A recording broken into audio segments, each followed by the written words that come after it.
नमस्कार. प्रेमाची गोष्ट या मालिकेच्या महारईवरच्या पहिल्या भागामध्ये मी तुम्हा सर्वांचे अगदी मनपूर्वक स्वागत करते. आजच्या पहिल्या भागामध्ये आपल्याला पाहायला मिळतं, इंद्राताई सावनीला आवाज देत तिच्या रूममध्ये येतात. तर आता सावनी इंद्राताईंना म्हणते, हळू हळू बोला जरा, आदित्य झोपला आहे. तर इंद्राताई सावनीला म्हणतात, तू लयच शातीर निघालीस ग. तर आता सावनी म्हणते, आता मी काय केलं आहे. तर इंद्राताई सावनीला म्हणतात, आदित्य रोज सईच्या रूममध्ये झोपतो, आजच इथे का झोपवलंयस त्याला, आता नक्की काय त्याच्या मनात भरवलंयस. तर सावनी म्हणते, मी काही केलं नाही. आदित्य आणि मी गप्पा मारत बसलो होतो आणि अचानकच त्याला मध्ये झोप आली आणि म्हणूनच तो इथे झोपी गेला आहे, बाकी काही कारण नाही. तर इंद्राताई म्हणतात, आणि विचारसुद्धा करू नकोस, अजून काही डावपेच करण्याचा प्रयत्न केलास ना तर गाठ माझ्याशी आहे, एवढं मात्र लक्षात ठेव.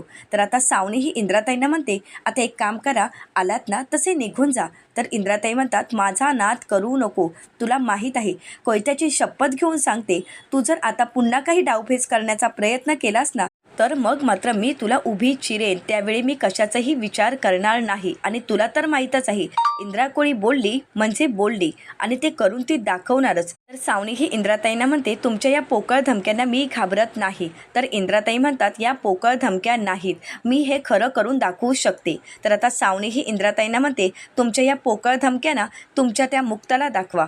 तर इंद्राताई म्हणतात, तुला काय वाटलं, तुझं मी सगळं काही ऐकून घेते म्हणजे ती ऐकून घेणारी गरीब मुक्ता आहे का. मी इंद्रा कोळी आहे, तुला मी दाखवू का माझा इंगा. तर सावनी म्हणू लागते, तुम्हाला तुमचा इंगा दाखवायचा आहे ना तर तुम्ही सून करून आणली आहे ना, त्या गरीब मुक्ताला जाऊन दाखवा, मला दाखवू नका. असं म्हणत इंद्राताईंच्या समोर बोट दाखवते आणि त्यांना धमकी देऊ लागते. तर आता इंद्राताई सावनीचा हात पकडतात आणि म्हणतात, मला कमी समजू नको, मी काही करू शकते, तुला दाखवू का. आता मात्र सावनी घाबरून गेलेली असते. तर त्यानंतर सावनी ही इंद्राताईंना म्हणते, तुम्ही एक काम करा, तुम्ही आलात तसे प्लीज निघून जा, आदित्य झोपला आहे, फुकट तमाशा नको. आता इंद्राताई आदित्यचा विचार करतात आणि रूमच्या बाहेर पडतात. आता इंद्राताई निघून जातात. सावनी दरवाजा बंद करून घेते आणि आदित्यच्या डोक्यावरून मायेचा हात फिरवण्याचं नाटक करत असते. दुसरीकडे पाहायला मिळतं, पार्टीमध्ये आलेला मिहीर त्याचा तोलच सुटतो आणि मिहिका आणि हर्षवर्धनला असं एकत्र पाहून मिहीर ड्रिंक करू लागतो. आता हर्षवर्धन मुद्दाम होऊन मिहिकाशी जवळीक साधत असतो. आता हे सगळं काही मिहीर पाहत असतो, परंतु हे सगळं काही मिहीरला सहन होत नसतं आणि मिहीर ड्रिंक भरपूर करू लागतो. आता हर्षवर्धन त्या संधीचा फायदा घेत मिहिकाशी जवळीक साधत असतो. हे सगळं काही मिहीरने पाहिलेलं असतं. आता मात्र मिहीरची सहनशीलता संपते आणि रागाच्या भरातच मिहीरने हातामध्ये असलेला ग्लास काचेचा हातानेच फोडलेला असतो आणि त्यामुळेच मिहीरच्या हाताला ती काच लागलेली असते आणि भरपूर रक्तस्राव होऊ लागतो. आता हे रक्त पाहून मिहिकाचा जीव मात्र कासावीस होतो. मिहिका धावतच मिहीरला वाचवण्यासाठी जाते आणि मिहीरला सावरतच म्हणते, मिहीर अरे काय केलंयस तू हे, अरे बघ ना किती रक्त आलं आहे. परंतु आता मिहीर मिहिकाला बाजूला करतो आणि म्हणतो, तू अगोदर माझ्यापासून दूर हो, तुझ्यामुळेच हे सगळं काही घडत आहे. आणि हो, खोट्या प्रेमाचं नाटक प्लीज करू नको, तुझ्या या खोट्या प्रेमाची मला काही गरज नाही. आता मात्र मिहिकाला धक्काच बसतो. तर त्यानंतर मिहीर मिहिकाला म्हणतो, अगोदरच जिवंतपणे मारून टाकलायस मला, अजून काय हवंय तुला. अगं ज्याच्यासोबत लग्न केलंयस त्याच्यासोबत सुखात आहेस ना, मग जा ना तिथे, तू इथे का आलीयस आणि मला त्रास का देतेस. आता झालंय ना तुझ्या मनासारखं, मग प्लीज जा इथून. असं म्हणत आता मिहिका काही तिथून जात नाही, म्हणूनच मिहीरच तिथून उठून निघून जात असतो. परंतु मिहीरला त्याचा तोलही सावरत नसतो. आता न राहून मिहीर मिहिकाला जाब विचारत म्हणतो, मिहिका हे सगळं काही का केलंय सांग ना. आता मात्र मिहिकाजवळ या प्रश्नाचं उत्तरही नसतं. तर आता मिहीर मिहिकाला म्हणतो, मिहिका हे सगळं काही तू पैशासाठी केलंयस ना. अगं एवढा पैसा कमी पडत होता का, आणि माझ्याजवळ असं काय कमी होतं की जे सगळं काही त्याच्यामध्ये मिळालं, फक्त पैसाच ना. अगं पैशासाठी तू हे सगळं काही केलंयस. अगं मग मला सांगायचं होतं, मी तुझ्यासाठी पैसे कमावत तर होतोच ना. अगं थोडा वेळ थांबली असतीस तर मी अजून पैसे कमावले असतेस, तुला सुखात ठेवलं असतं. अगं तुझ्यासाठी मी जीव ओवाळूनही टाकला असता. मिहिका अगं मी जीवापाड प्रेम केलंय ग तुझ्यावर, आणि तू काय केलंस, फक्त विश्वासघात का, तर फक्त पैशासाठी. अगं मिहिका मला सांगायचं होतं, तू जर पैसे नाही कमावलेस तर मी तुला सोडून जाईन, मग मी अजून मेहनत केली असती, परंतु तुला कधी सोडून जाऊ दिलं नसतं. तुझ्यासाठी जग इकडचं तिकडे केलं असतं, परंतु तुला सुखात ठेवलं असतं. आता मिहीरचे हे शब्द ऐकून मिहिकालाही खूप वाईट वाटत असतं. आता मिहीर म्हणू लागतो, परंतु नाही मिहिका, तुला थांबायचंच नव्हतं, तुला तर त्याच्यासोबत लग्नच करायचं होतं आणि आता झालंय ना तुझ्या मनासारखं. आता मिहिका हे सगळं काही शांतपणे ऐकून घेत असते. आता तेवढ्यातच तिथे मुक्ता आलेली असते. आता मुक्ताला ती अवस्था पाहून मुक्ता खूप घाबरूनच जाते. आता मुक्ताही मिहीरला म्हणते, मिहीर हे काय करून घेतलंयस, अरे केवढं रक्त येतंय. असं म्हणत आता मुक्ताही मिहीरला शांत करत त्याच्या हाताला बर्फ लावून देत असते. तर मिहीर म्हणतो, नाही ग वहिनी, याची काहीच गरज नाही आहे. तर मुक्ता ही मिहीरला म्हणते, मिहीर तू असं कसं बोलू शकतोस? अरे ही जखम भरणं खूप महत्त्वाचं आहे. तर मिहीर म्हणतो, वहिनी अगं शरीरावरच्या जखमा भरून निघतील, परंतु मनावरच्या जखमांचं काय? वहिनी ही जखम उद्या भरूनही निघेल ग, परंतु मनावरची जखम ती तर आयुष्यभर खोलवर रुतली आहे ग, ती कधीच भरून निघणार नाही. आता मात्र मिहिकाच्याही डोळ्यामध्ये अश्रू येतात. आता मिहीर पुन्हा एकदा ड्रिंक करायला घेतो, परंतु मुक्ता ही मिहीरला म्हणते, थांब मिहीर, प्लीज वेड्यासारखा वागू नकोस. आणि हे काय चाललंय? मी तुझी मोठी बहीण आहे आणि मोठी बहीण मानतोस ना, मग माझं ऐकणार ना? मिहीर आता दारू प्यायची नाही. तर मिहीर म्हणतो, मग ताई काय करू? वहिनी तूच बोल ना, काय करू? अगं माझी ही अवस्था मला सहन होत नाही. तर मुक्ता म्हणते, मिहीर आम्ही आहोत ना तुझ्यासोबत, नको स्वतःला त्रास करून घेऊ. आता तेवढ्याच देशपांडे अनाउन्समेंट करत म्हणतात, लेडीज अँड जेंटलमेन्स, आपण ज्या कामासाठी जमलो होतो ते म्हणजे आपलं महत्त्वपूर्ण डील. आणि आज हे डील ज्या कंपनीला मिळत आहे ती कंपनी आहे. आता हर्षवर्धन मात्र खुश असतो, परंतु त्याचवेळी ते अनाऊन्स करतात की हे डील सागर कोळी यांच्या कंपनीला मिळालं आहे. आता हे ऐकून सागरला खूप आनंद झालेला असतो. मुक्ताचाही आनंद काही गगनात मावत नसतो, परंतु या सगळ्यामुळे हर्षवर्धनचा चांगलाच जळफळाट होतो. आता हर्षवर्धनचा जळफळाट होत आहे हे पाहून मिहिकाला तर खूप आनंद झालेला असतो. तर त्यानंतर मुक्ताही मिहीरला म्हणते, मिहीर आता जर दारू प्यायलास तर तुला माझी शपथ आहे, असं म्हणत आता सागरजवळ येते आणि सागरचं अभिनंदन करत मुक्ताही सागरला म्हणते, सो प्राऊड ऑफ यू सागर, खरंच मला तुमचा अभिमान वाटत आहे. आता मिहिकासुद्धा टाळ्या वाजवत असते आणि हर्षवर्धनला मुद्दामून डिवचतच म्हणते की टाळ्या वाजवा, परंतु हर्षवर्धनला खूप राग आलेला असतो. आता हर्षवर्धनचा त्रास पाहून मिहिकाला खूप आनंद झालेला असतो. आता मिहिकाला ते क्षण आठवतात की ज्यावेळी मिहिकाने हर्षवर्धनच्या हातून डील जावं यासाठी केलेले प्रयत्न. मिहिकाने हर्षवर्धनच्या डीलची फाईलमधून जे महत्त्वाचे पेपर असतात ते अगोदरच गायब केलेले असतात आणि मनाशी म्हणालेली असते, आता मी पण बघते हर्षवर्धन अधिकारी तू कसा जिंकतोस, कारण आत्तापर्यंत तू माझी फॅमिली, माझं कुटुंब, माझा मिहीर, माझी ताई, माझ्या घरची सगळी माणसं माझ्यापासून हिरावून घेतलीस. मग आत्तासुद्धा मीही तेच करणार आहे. तुला कधीही जिंकू देणार नाही. हातातोंडाशी आलेला घास आपल्या हातातून जर दुसरं कोणी काढून घेत असेल, मग त्यावेळी जो त्रास होतो तोच त्रास आता तुला होणार आहे, कारण तू असाच घास माझ्या हातून काढून घेतलंयस, माझी माणसं माझ्यापासून दूर केली आहेस. परंतु आता शेवटपर्यंत माझे हेच प्रयत्न असतील की तुझी हार. आता त्यासाठी मी वाटेल ते प्रयत्न करणार. आता बघू हर्षवर्धन अधिकारी, असं म्हणत मिहिकाने ते पेपर गायब केलेले असतात. तर दुसरीकडे सर्वजण सागरचं अभिनंदन करत असतात आणि टाळ्या वाजवत असतात. तर आता सागर तर सर्वांचे आभार मानत म्हणतो की खरंच थँक्यू, तुमच्या या टाळ्यांसाठी आणि तुमच्या शुभेच्छांसाठी मी कायमच तुमचा ऋणी असेन. आता सागर सर्वांसमोर म्हणतो की या बिझनेसमध्ये माझे कष्ट तर आहेतच, परंतु यामध्ये सगळ्यात महत्त्वाचा हातभार किंवा सर्वात महत्त्वाचं पाठबळ असतं ती म्हणजे माझी बायको मुक्ता कोळी.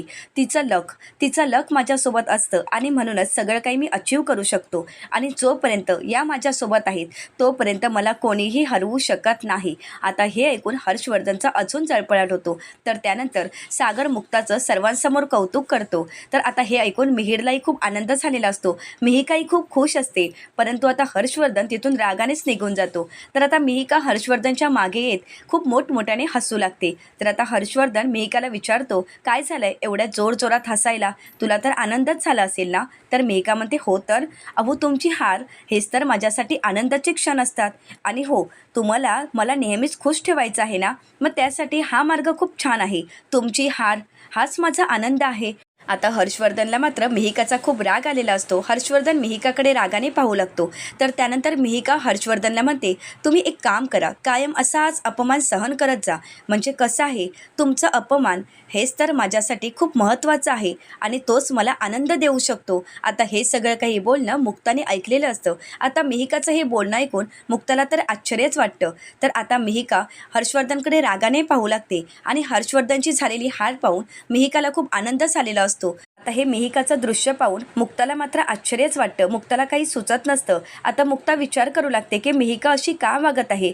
मिहिका कधीतरी दाखवते की हर्षवर्धनवर जीवापाड प्रेम आहे आणि कधीतरी सर्वांसमोर त्यांचा अपमानही करते. नक्की मिहिकाच्या मनात काय चालू आहे, मिहिका अशी का वागत आहे, मी विचारू का तिला, असा विचार मुक्ताच्या मनात येतो. आता हर्षवर्धन रागानेच तिथून निघून जात असतो, परंतु त्याचवेळी मिहिकाने मुक्ताला पाहिलेलं असतं.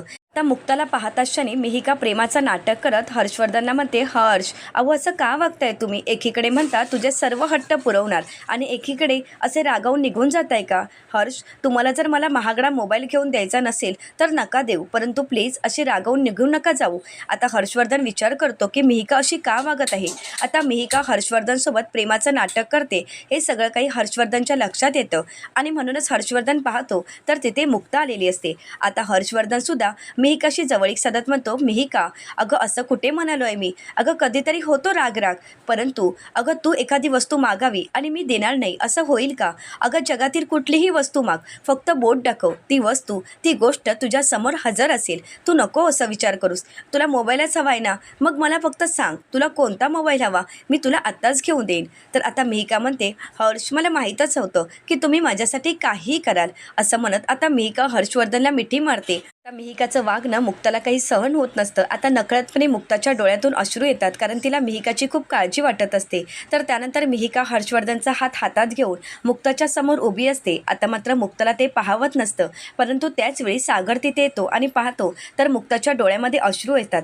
आता सागरा मुक्ताला म्हणतो, मुक्ता तुम्ही का रडताय आणि तुमच्या डोळ्यामध्ये अश्रू का? मुक्ता अहो या माणसांची लायकी तरी आहे का की तुमच्या डोळ्यामध्ये अश्रू यावेत? अशा लायकीची ही माणसं तरी आहेत का? मुक्ता तुम्हाला कळतंय का? अहो तुम्ही कोणासाठी रडताय? ज्या माणसांना तुमची कदरच नाही, ज्या माणसांना भावना नाही, अशा माणसांसाठी तुम्ही रडताय का? अहो तुमच्या भावनांची कोणालाही कदर नाही. प्लीज अशा थर्ड क्लास माणसांसाठी रडू नका.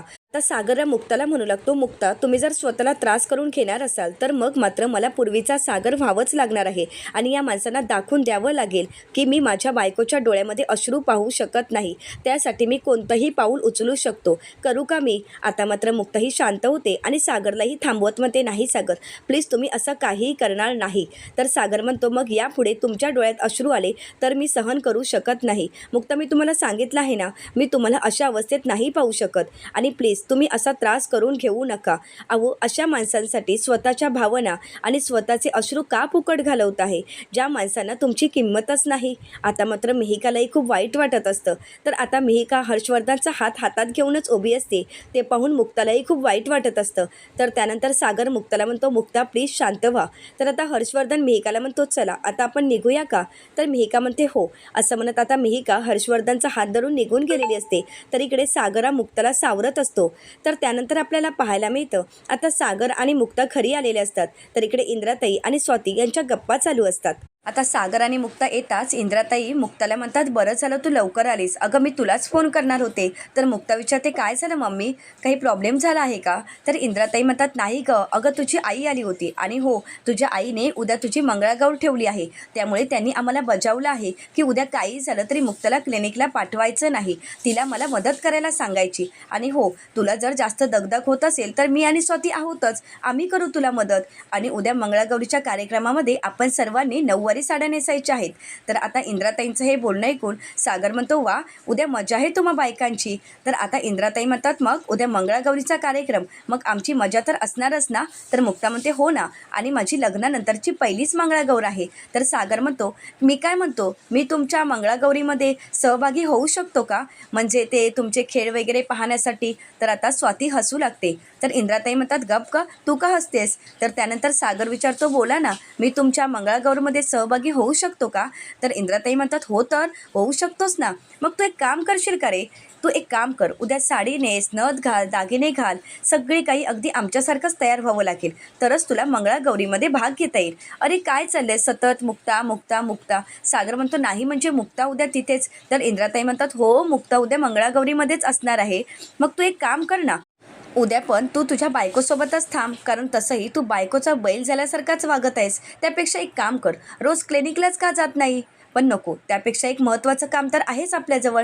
घरातली भांडी घासायची, जेवण बनवायचं, जेवण भरवायला शिकायचं, हे सगळी काही कामं शिकून घे ना. तर आता मुक्ता, स्वाती सर्वजण सागरवर हसू लागतात. तर आता इंद्राताई सागरला म्हणतात, फक्त बायकोच्या मागून मुक्ता मुक्ता करत फिरत असतो. अरे मंगळागौर कशासाठी असते, कशासाठी करतात हे तरी माहीत आहे का तुला? तर आता स्वाती ही इंद्राताईंना म्हणते, मम्मी अगं तुला कसं माहीत मंगळागौर कशासाठी करतात? कारण आपल्यात तर मंगळागौर नसते. तर आता इंद्राताई स्वातीला स्वातीला म्हणतात, अगं माझी ती मैत्रीण आहे ना पुष्पा, तिने मला एकदा बोलावलं होतं कारण तिच्या घरी मंगळागौर होती आणि तेव्हाच मला समजलं की मंगळागौरीचा कार्यक्रम कशासाठी असतो. आता मंगळागौर कशासाठी असते माहीत आहे का?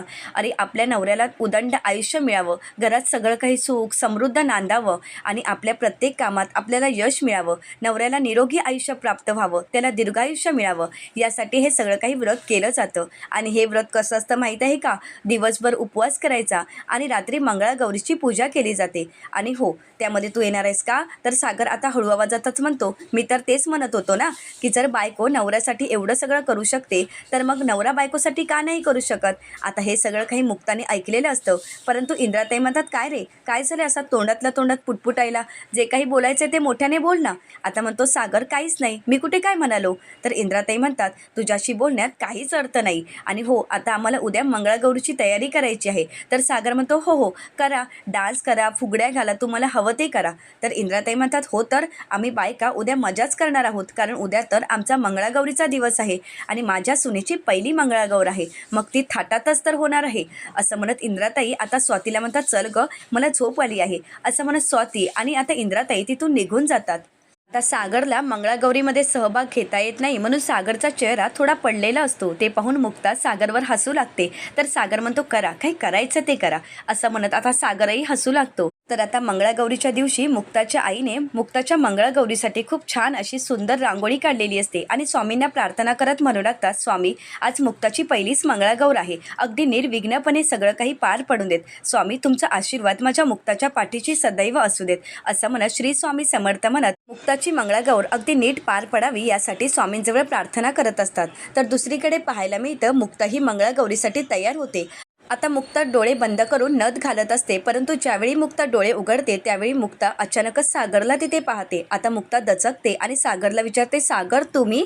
तर त्यानंतर मुक्ताही सागरला विचारते, सागर मी कशी दिसत आहे? आता मात्र सागरजवळ शब्दच नसतात. तर सागर मुक्ताला म्हणतो, चला चला तुम्ही अगोदर माझ्या नजरेसमोरून बाहेर चला. तर मुक्ताही घाबरतच सागरला विचारते, काय झालंय सागर, मी चांगली दिसत नाहीये का? तर सागर म्हणतो, अहो तुम्ही एवढ्या सुंदर दिसताय, अहो माझीच नजर लागेल तुम्हाला, म्हणूनच मी म्हणत आहे की तुम्ही माझ्या नजरेसमोरून बाजूला व्हा. असं म्हणत सागर आता मुक्ताला जवळ घेतो आणि म्हणतो, माझीच नजर नको लागायला. असं म्हणत सागर मुक्ताच्या डोळ्याचं काजळ घेऊन मुक्ताला काजळाचा टीट लावत म्हणतो, आता कोणाचीही दृष्ट नाही लागणार. मुक्ता विचारते, सागर हे काय केलं तुम्ही? सागर म्हणतो, हो ना, मलाच भीती होती की माझी दृष्ट लागली तर. खरंच तुम्ही खूप खूप छान दिसत आहात. तर मुक्ता म्हणते, चला आता मला मंगळागौरीला जाऊ देत. तर सागर म्हणतो, नाही आता तुम्ही कुठेही बाहेर जाणार नाहीत. तर मुक्ता विचारते, का सागर? तर सागर म्हणतो, कारण आज तुम्ही दिवसभर अशाच माझ्या समोर राहणार आहात आणि मी तुम्हाला दिवसभर पाहत बसणार आहे. तर आता सागरने दृष्ट काढलेली असते आणि सागरचं हे प्रेमळ बोलणं ऐकून मुक्ता म्हणू लागते, सागर अहो तुम्ही हे बोलत आहात, दृष्ट लागणार नाही असं भाष्य एवढ्या मोठ्या कंपनीचे CEO करत आहेत, मग कंपनीच्या लोकांनी काय करायचं? तर सागर म्हणतो, काय झालं, आता काय मंगळागौर खेळायला कंपनीची माणसं येणार आहेत का? आणि तसंही घरी मी माझ्या बायकोसोबत काय बोलतो काय करतो हे कंपनीच्या माणसांशी काय देणं घेणं आहे? तर आता मुक्ताही लाजू लागते आणि सागरला म्हणते, सागर अहो काय चाललंय तुमचं? तर सागर म्हणतो, तुमच्याजवळ नजर तर काही हटतच नाही आहे माझी. तर आता सागरा मुक्ताला जवळ घेतो आणि प्रेमानेच तिच्याकडे पाहत असतो. तर मुक्ताही सागरला म्हणते, सागर तुमची तर विकेटच पडली आहे. तर सागर म्हणतो, हो माझी विकेटच पडली आहे, माझी नजर तुमच्याजवळ कधीच हटणार नाही. तर आता मुक्ता म्हणते, तुम्हाला ऑफिसला जायचं नाही आहे का? तर सागर म्हणतो, नाही मी तर काही आज ऑफिसला जाणारच नाही, कारण आज फक्त मी तुमच्यासोबतच असणार. तर मुक्ता म्हणते, हो सागर, परंतु तुम्ही एक गोष्ट विसरलात, आज आपल्याला आदित्यच्या नावावर हे घर करायचं आहे. तर सागर म्हणतो की हो आज पेपर तयार होणार आहेत, मी वकिलांशी बोललो आहे. आता मुक्ता म्हणते, खरंच? सागर म्हणतो की हो. आता मुक्ता खूप खुश होते. आता सागरा मुक्ताला म्हणतो, परंतु या पलीकडेही एक गोष्ट राहिलीच. तर मुक्ता विचारते, कोणती? तर आता सागर मुक्तावरील प्रेम व्यक्त करत मुक्ताशी आय लव्ह यू असं बोलतो. आता मात्र मुक्ताही सागरवरील प्रेम व्यक्त करत सागरला म्हणते आय लव्ह आणि यू म्हणायचं सोडून ती लाजतच तिथून निघून जाते. आता सागर मुक्ताला आवाज देत असतो, परंतु मुक्ता ही मंगळागौरसाठी निघून गेलेली असते. तर दुसरीकडे पाहायला मिळतं, सई आदित्यला म्हणू लागते, आज मी आई एकविरेला, स्वामी आजोबांना आणि गणू बाप्पाला हात जोडून अगदी प्रार्थना केली आहे की आज माझी मुक्ताई जिंकून देत. तर आता आदित्य म्हणू लागतो, मी नाही तशी प्रार्थना केली, कारण मला माहीत आहे की माझी मम्माच जिंकणार, कारण ती स्ट्रॉंग आहे. तर आता सई आदित्यला म्हणू लागते नाही, परंतु माझी आई नक्कीच जिंकणार, कारण मी 3 बाप्पांना जर प्रार्थना केली असेल तरी एकतर नक्कीच कोणीतरी ऐकणार ना आणि माझी मुक्ताई जिंकणार. तर इंद्राताई म्हणतात होय होय मुक्ताई जिंकणार तुझी, कारण आजचे सगळे खेळ अगदी मुक्ता छान प्रकारे खेळणार आहे. तेवढ्यातच सावनी येते आणि म्हणते जिंकणारच, कारण तिची एकटीचीच तर मंगळागौर आहे, मग प्रतिस्पर्धी कोणीच नाही आहे आणि जर प्रतिस्पर्धी असता तर मग तिची हार झालीच असती. तर आता इंद्राताई म्हणू लागतात हो का, परंतु मुक्ताची हार कधीही होणार नाही, कारण मुक्ता हे सगळं काही जिंकण्यासाठीच करत असते आणि मुक्ता जिंकणार याची आम्हाला पूर्ण खात्री आहे. आणि तुला जर तसं वाटत असेल तर तू सुद्धा खेळ ना मुक्तासोबत मंगळागौर, होऊन दे ना सामना बरोबरीचा. तर आता सावनी म्हणते नाही नाही, मला काही तुमची मंगळागौर वगैरे खेळायची नाही. तर आता आदित्य सावनीला म्हणू लागतो मम्मा अगं प्लीज चल ना, प्लीज माझ्यासाठी. तर सावनी म्हणू लागते नाही रे आधी बाळा, अरे ते खूप बोरिंग असतं ते सूप घेऊन खेळणं, लाटणं घेऊन खेळणं. तर इंद्राताई म्हणतात काय झालं, हारलीस तू? अगं तुझ्या मुलासाठी तरी, अगं मुलाचा चेहरा तरी बघ, त्याच्यासाठी की फक्त नावाच्याच फुशारक्या असतात तुझ्या. आता मात्र आदित्य म्हणू लागतो आजी तू प्लीज माझ्या मम्माला असं काही बोलू नको. तर इंद्राताई आदित्यला म्हणतात हो का, मग तुझ्या मम्माला सांग ना या खेळामध्ये उतरायला. तर आता आदित्य म्हणू लागतो मम्मा अगं प्लीज माझ्यासाठी. तर आता सावनी म्हणते ठीक आहे, मी हे चॅलेंज ॲक्सेप्ट करायला तयार आहे. आता बघू कोण जिंकतं मंगळागौरीचा खेळ, मी की मुक्ता. आता मात्र आदित्य खुश होतो. तर आता मंगळागौरीचा खेळ कोण जिंकेल आणि मुक्ता सावनीला कसा धडा शिकवेल हे आपल्याला महारविवारच्या दुसऱ्या भागामध्ये पाहायला मिळणार आहे. त्यासाठी महारविवारचा दुसरा भाग पाहायला अजिबात विसरू नका. व्हिडिओ पाहिल्याबद्दल तुम्हा सर्वांचेच अगदी मनपूर्वक धन्यवाद.